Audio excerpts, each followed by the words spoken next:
So we start promptly now. Yes. All right. So my name's Kyle Malmberg. I'm the moderator for the session, and you probably see the video of Terry, who's going to be the presenter today. And just a couple of housekeeping things, and then we'll go ahead and get started. This session is being recorded, so throw that out there. Make it available after the conference is over, so that other people can watch it that aren't able to attend.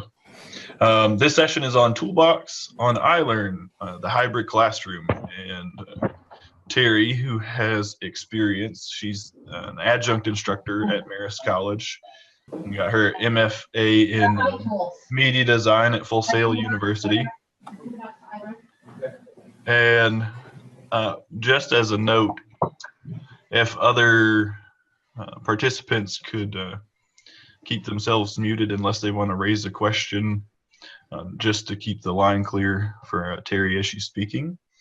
And also, if you have questions, you can post them in the chat at any time, and we'll do our best to catch those and get them to Terry to ask.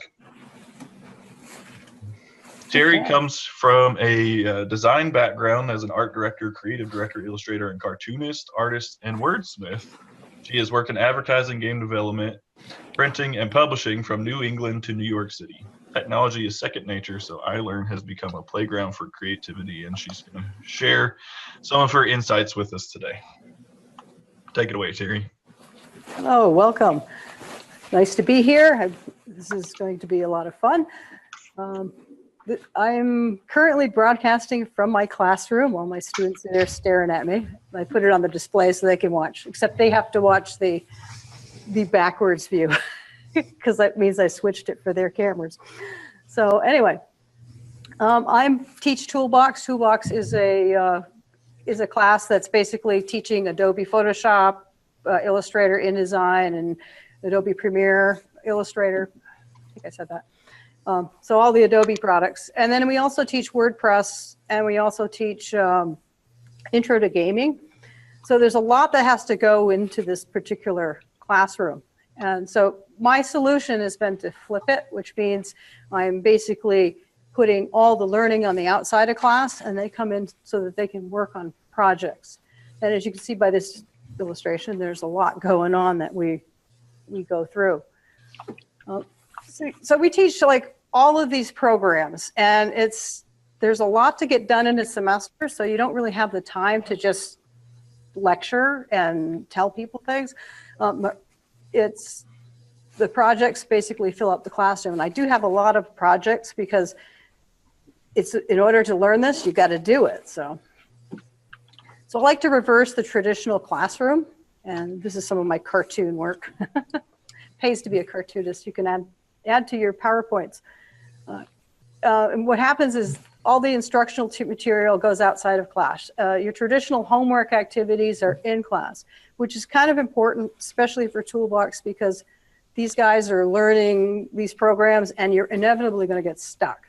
And well, who better to help you get unstuck is me. So I'm available. It just makes it a lot easier. We have a lot of hands-on things that go on that are absolutely necessary for this. So the beauty of this is iLearn is the nerve center. Everything we have is on iLearn. All materials, all downloadables, all links, all collaboration forums, tests and quizzes, the communication, my attendance is on there, and Gradebook. So everybody knows what's going on.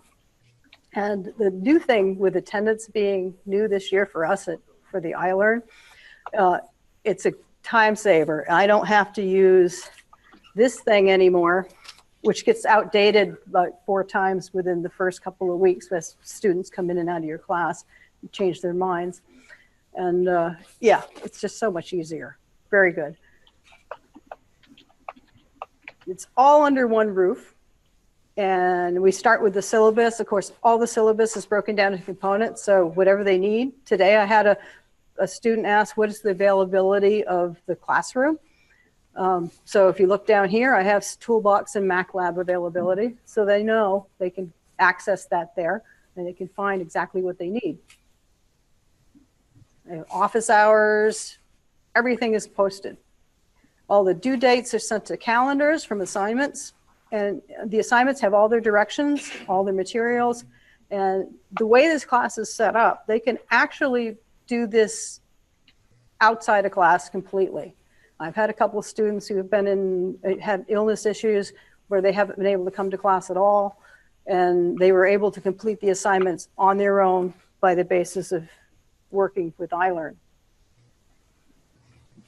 Toolbox is like project heavy, so we have large files, all kinds of submissions. Some of them are too big for the email, and sometimes when they submit to the assignments, they submit part of their project, they don't get the whole thing, or there's an error. They have the option to use Dropbox. I love the Dropbox. The Dropbox has been a lifesaver for most of these guys.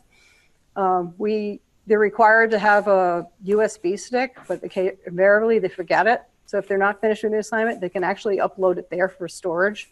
So it's been a huge win-win for everybody. So I'm always looking on Dropbox. If I don't see an assignment posted, it's usually in there. So this works really well for these guys. I do collaboration with forums, and I've actually replaced papers with this because in Toolbox, we're mostly a utilitarian kind of a classroom. So there's not a lot of writing and papers, but there are some things where I have people critiquing logos, and they also have them critiquing work right back and forth. And rather than take critique time into the classroom, I actually put it on the forums where they actually critique their websites. And they do the papers on the forums. They do like a logo review. They review logo they like, one they dislike, and they're required to respond to 3 of their peers. So they start seeing what other people say about stuff. I have my comments, and they have their comments, and their comments build on mine, and they actually say things that I don't think of saying. Or after a while, you get stale with your comments, and you're just writing and writing, and you say the same things all the time. This actually opens this up, and it opens up the creativity, especially when they're critiquing. They can see other people's work, they can get inspiration, and they can learn from that, and it's just much more valuable than the isolation of a single paper that's submitted. And lecturing eats up time. I don't like lecturing mostly because I think when you're working on this stuff, you're doing better. It doesn't teach the skills. I can talk all I want and the students will tune out. Now they're probably looking up here laughing because I can see one on his phone now. Gotcha. So I don't disallow phones in my classroom because they actually use them a lot of times. They're actually moving photos over and they're doing their video. And so they do use the phone in the classroom. So I don't ban it. So rather than having to tune out, they're responsible for doing their work in class. If they're not doing their work, they're going to eat up their time. So like I said, doing equals learning. And this is another one of my cartoons. And this is nobody in particular in my classroom. It's just people. So don't get upset over there. So all of their absorption is done online. All the lecture material is on the iLearn lessons. I do lecture at the beginning to introduce like Photoshop or Illustrator and proper ways of using that. But all that material is online. I actually follow that, and I deliberately lecture from that material. I have all my stuff available there, and if the students can't make it in, if they've got an athletic event or if they're sick, they can still find the material, they can still access it. So there's no more sleeping lectures, and they're prepared to jump into lab time when they come in if they've read the material, and it's always there. So absentees don't miss anything. This is kind of some examples of my lessons, and I have an opening page for lessons that tells them how to navigate it. I have a welcome page, and then I have an iLearn interface page, which is very important. I'll go into that in a minute. But all this stuff is here, videos, information, and it's all spelled out with little buttons to go to each one. This has been something I've implemented over the last couple of semesters, or 3 semesters. iLearn navigation. I set my iLearn up a specific way, and I spell it out with an instructional manual and how to get through it. It comes as a PDF form, and it's also posted as JPEGs within the iLearn lesson, so they can actually go back and forth and refer to it. And it talks about how to work everything from the interface to forums and how to use the Dropbox. So it's all there for them, so they have it at their fingertips. I can come into class empty-handed. I still bring a big bag of tricks because I really don't need to, but I'm used to carrying something. So I don't need anything. Everything is on iLearn. I'm not forgetting my USB stick. I'm not forgetting anything. I have all my material. I don't have to bring papers. I don't have to bring papers back with me. Everything is done online. It's saved me a ton of time and a ton of frustration. I realized this semester that my classroom is pretty much paperless. I have hardly any paper use at all, which is amazing. So we're being a little economic here. So as far as lessons and absorption, I do small bits of information. I mean, we live in an era where we have the short attention span theater. Everybody's used to going from one thing to another, to another, to another. So I give short videos, brief articles, images, charts, things, anything that's going to promote. You can use audio clips and podcasts. I don't use that so much because most of our stuff is visual. And the nice thing about this is it hits the visual people, the audio people, and the people who like to read. So you're getting all senses and you're putting the information in 3 different ways. And a lot of each of my bits of information kind of builds on each other and repeats a little bit. So it helps keep things in their heads. And as far as accountability goes, will they read the material? I mean, you're going to have some that don't. And I can usually tell who's not prepared because they really have a hard time starting up. I put questions at the end of the lessons. I pick out specific things that I want them to glean from that. And I'll mark those. You know, they're marked for participation, and they're also graded on it for if they get it right or wrong. So you can also use a checkbox, which is this down here, to so that they check it off that they've read it.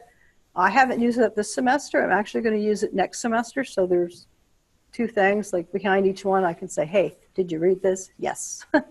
It'll help with the interactivity, with the engagement. If they have to do something, it kind of makes them stop and think. And especially if I'm putting in questions that mean something that they have to retain, it's going to be more likely that they retain it. Tests and quizzes, I don't do a lot of that in this class. I have like maybe four major quizzes that I do, 3 or 4 major quizzes that I'll do for this class. Basically, it's terminology. And I'll give them a study sheet.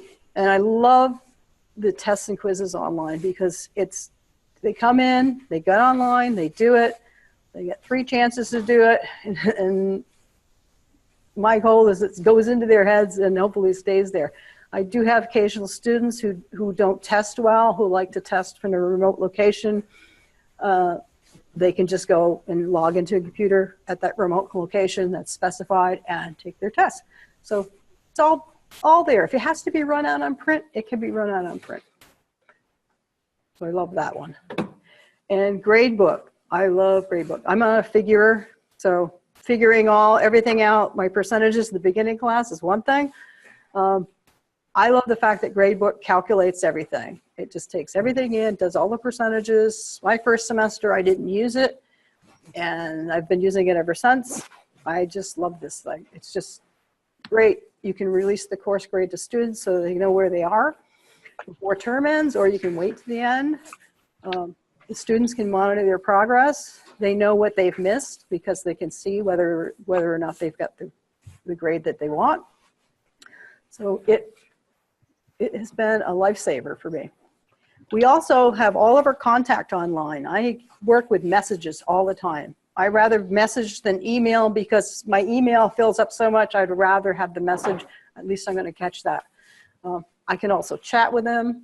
I can have online office hours, and we can also use WebEx. That usually becomes more appropriate come wintertime when there's snow and we have a snow day. I can actually still hold class if I really want to.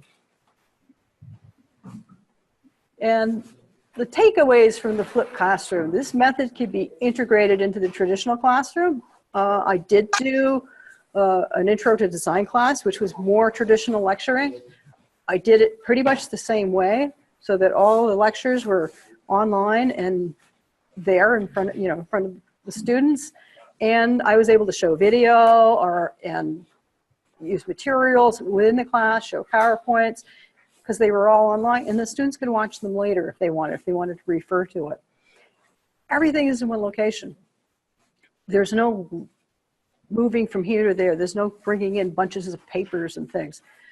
And for Toolbox, of course, that means more lab time. And it's just, it's a great rig. Using multimedia teaches everybody of all kinds. And it's easy access, so students can work at Starbucks if they want to. If they're absent, they can get it. And we're virtually paperless. Success. So, do we have any questions? Oops. Okay. So, do we have any questions? Where's Kyle? I think we lost Kyle. Are you there? I'm here. Okay. Did you hear me? Something said to put everything back on. I haven't seen any questions come across in the chat. None yet? Okay. None. None yet. So now's the time to ask your questions. Yes. Anyone got any questions? This is one of my students' projects. We do an animated GIF where in Photoshop, where they take a fish and they cut it out and they're putting it on this cloud background and they're repeating it and they're working all the different designs. So it's a lot of fun. I can actually go through my iLearn lesson thing. We can actually get out of the PowerPoint. I guess how much time we got left? I think we have quite a bit of time left, actually. Oh my goodness. So we got like another 20 minutes. Really? I talk too fast. That's the problem. Well, let me take this down. I'm going to go right into our, escape that. Here's a question from Linda Meath. Yes. We always have difficulty with students doing their prep work before coming into a hybrid session. Do you have any tips for preventing this? Preventing this, yes. I've had trouble with that too. That's why I use those lesson questions at the end. If you put a deadline on that, deadlines kind of really ring true to these guys. They got to get it done. It's one of those things that you got to check on and chase them a little bit sometimes. But I find that using a little checkbox at the end where they check that they've read it, and if they have to be prepared, they have to be prepared. They're just going to have to step up. I also do the F sentence lecture. I said procrastination is an F sentence because that's very true in this class. So we have so many projects. So my thing is just basically getting those questions answered, and immediately who's not doing it. So you can immediately take a look, and it will tell you who's not responded. You could chase them.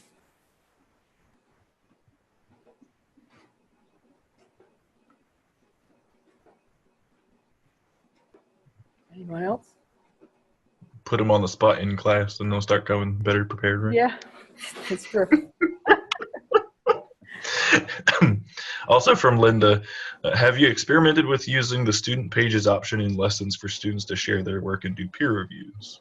Actually, I have not, because we have so many projects, it's hard to do peer reviews. I peer review pretty much on their final website, because they basically take all their projects and they put them on the website. So they're reviewing the beginning of the website, what I call their about page, because I teach personal branding with this. I actually have them do a forum on that. So they're critiquing that online with each other. And so I find the forums work good for that. Student pages, that's something I would experiment with. I just haven't gotten into that. I haven't found the need for it yet. At least not for Toolbox anymore. Well, and you're using forums in the way that she's talking about student pages, Yeah. it looks like so. I'm kind of one of those people who hacks just about everything to its maximum. I can't. I've actually used forums for group sessions, which I found really interesting. So that way they could actually talk back and forth, and I could monitor each of the groups, and they were sharing ideas and things outside of class, so that I could give them input and say, you should try this, and then get them prepared so when they walked into class with their presentations, they were all set up to do it. I found that effective. That's another thing that could be, you know, that probably could be student pages, but I do like the forums for that because it's kind of conversational. Linda's follow-up is, are your students using WordPress websites? Yes, we are. We're using WordPress. That's what on the docket to teach, so that's what I teach. So.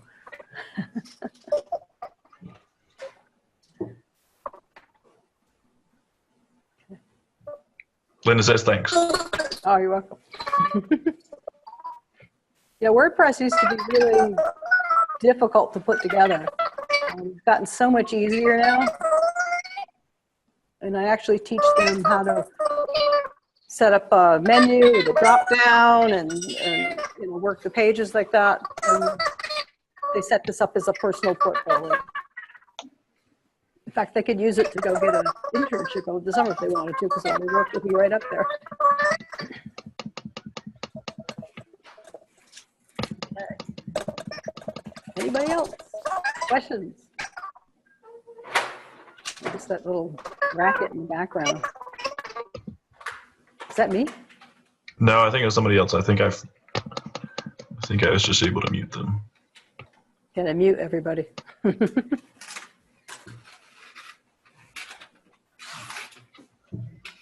I think somebody else may have been trying to talk, but maybe they were having microphone issues.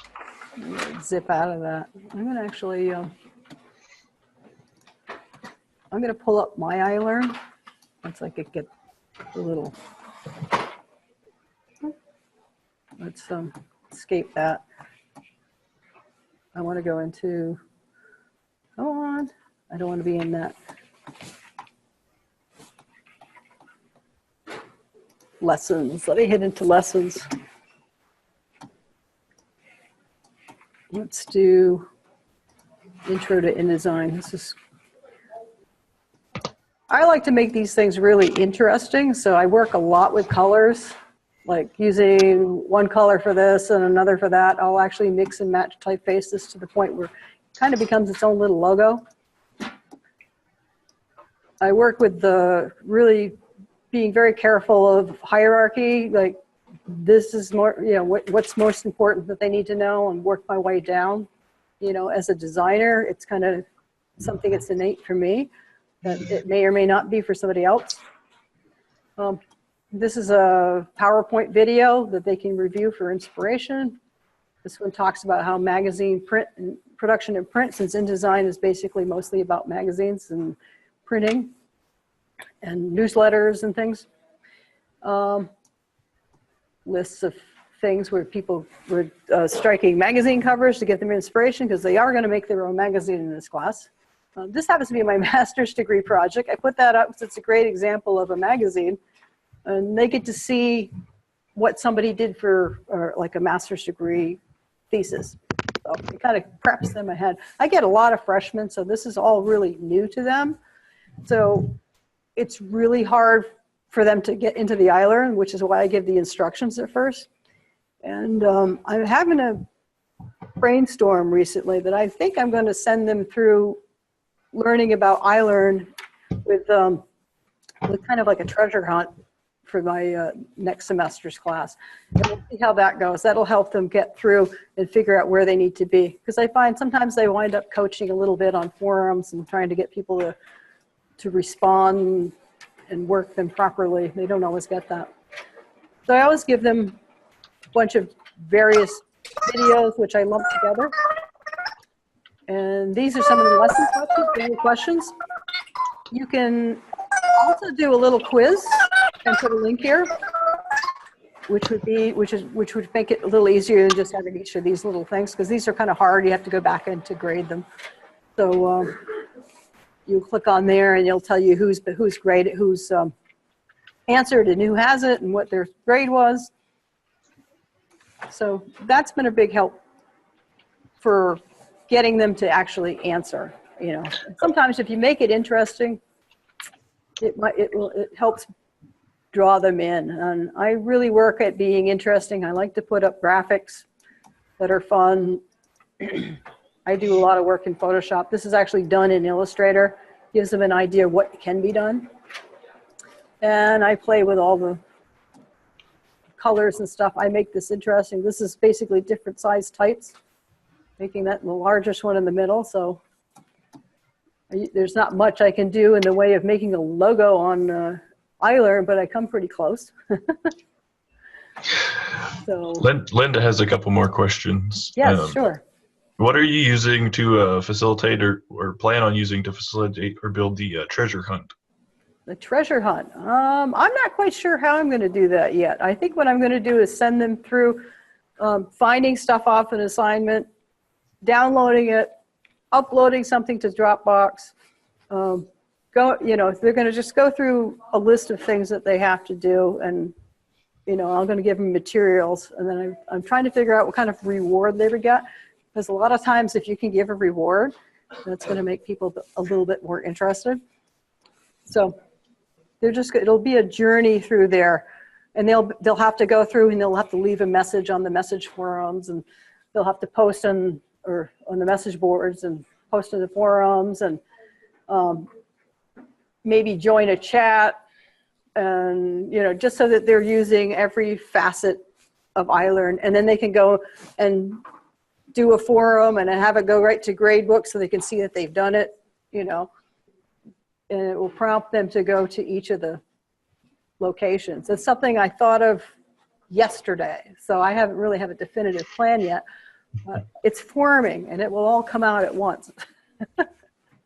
Why are you using lesson questions versus using the test and quizzes tool? That's like, I started with lesson questions. That's how I started with it. I actually do plan to use the test and quizzes tool for that particular application in the future, just to make it in one section, because I find that they'll miss a few things here and there.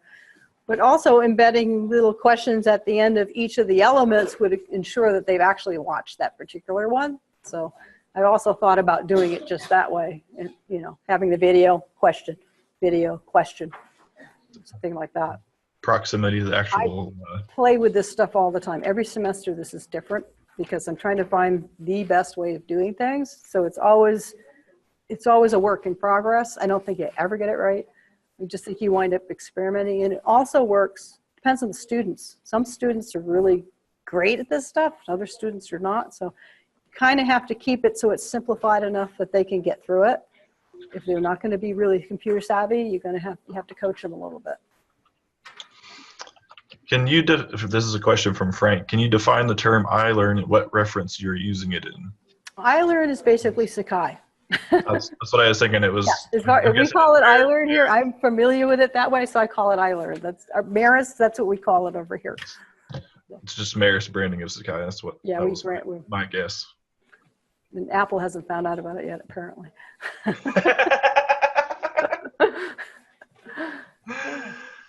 don't know if I'm going to get hate mail from that. I should keep my mouth shut. Linda also has a joke. a few more comments. Linda says, I wish we had badges that might work well for your treasure hunt. Yes. I'm going to figure out how I can do badges. I bet you there's a way to do it. I would like to do that. I think badges would be a really good thing that they could accumulate, and and maybe be able to download a certificate at some point if they unlock something. I'm actually going to converse with our specialists on that and say, hey, what if? And if they can't figure it out, I will. Somebody just put in here, Pearson has a learning system that they call iLearn, or it's ILRN. ILRN. Oh, cool. Cool. I guess Apple hasn't found out about that either. Although I don't think they have I don't think they could patent the I part. unless it's attached to something. I don't, you know, too bad for them. They missed out. They can patent particular ones, but not the form of the thing itself. Yeah, exactly. There's some limits that you can do. Any more questions? Here we go from Linda. Have you gotten good student response to the hybrid model? Actually, yeah. I've actually, and it's been very helpful in particular because I've had students who they've been ill, or they had tremendous family situations and they had to go home and stuff. They were able to actually complete this online, and that's been a big help. It gets tough because I have freshmen coming into this. They've never done online learning for the most part, so they kind of have to be coached through it, and I'm very lenient about submissions and stuff like that until they get the hang of it. So it's actually a great lesson for them to come into my class because I use iLearn in such a maximum way that they learn a lot more of the components than from a standard classroom, say teaching English or something. Waving to my students. So I got my next class and they're all wondering what's going on.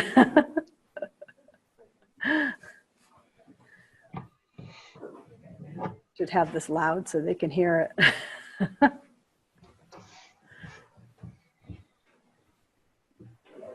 All right, any more questions?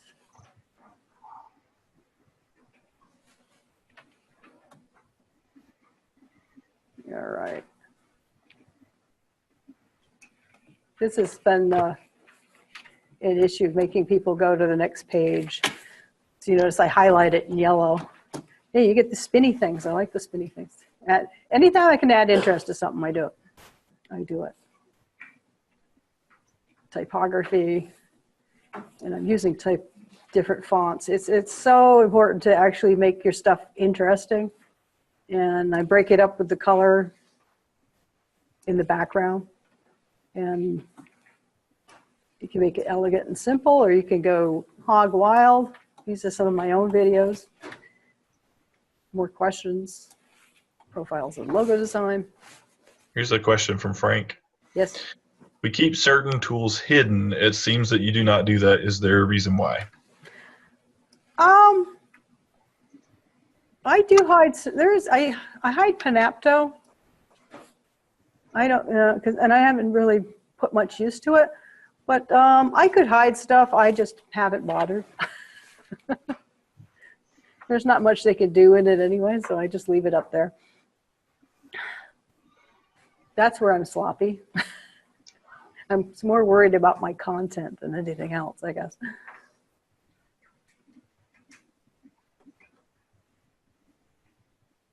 Okay.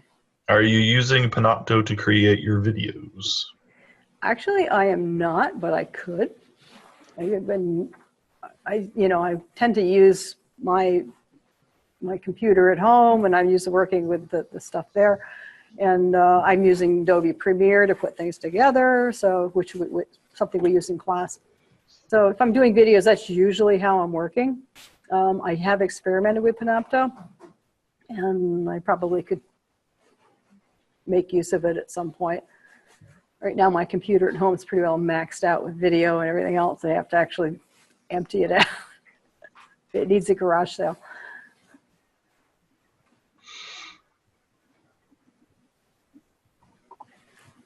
Any more questions? Linda just says editing is more limited in Panopto than Premiere. Yeah, that's probably why I wouldn't bother to use it. That's why instead of Word, I like to use InDesign because I have more control over things. When you work in the industry, you get used to doing stuff, and when you can't do it, it becomes really annoying. So I always take the big guns out for the little jobs. I guess that's why I teach it, so there you go. Okay. Any more questions? This needs to be smaller. The comma. Yeah, it's really honking big. It doesn't need to be that large. So, Let's see if I can pull up another page. Oh, I like teaching copyrights and fair use, teaching people to respect. That's another good thing that we do here. And we got how South Park save fair use. It's always a good one. There's more of these little questions. We give a nice overview of a lot of things here.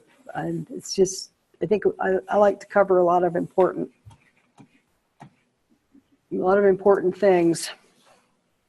And yeah, these are the Adobe a la carte for those who aren't doing gaming. I actually give them an option to opt out of that if they're not going to do it. These are all tutorials I build. And they're all on the assignments. So they go into, let's say, this particular, the fish challenge. They get all their materials, the PDF, which shows them how it all works. Lines and circles and arrows. They could print that if they need to, but usually they don't. They have all their materials. And this is basically, they cut that fish out. And they're ready to roll. So they can build this guy.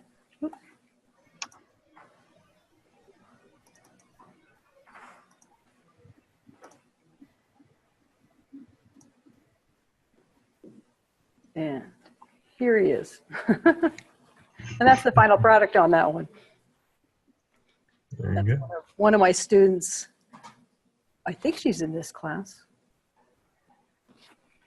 Let's see. Yeah. Kristen, your fish is online. I used your fish for an example. Anyway. All right. Well, I think that we can go ahead and wrap it up. Thanks everybody coming, and thank you, Terry. I hope you all have had a good first session of the Sky Virtual Conference, and hope you have many other good sessions to come. Sounds good. Thank you very much. Thank you everyone for coming. I appreciate it. And that's great.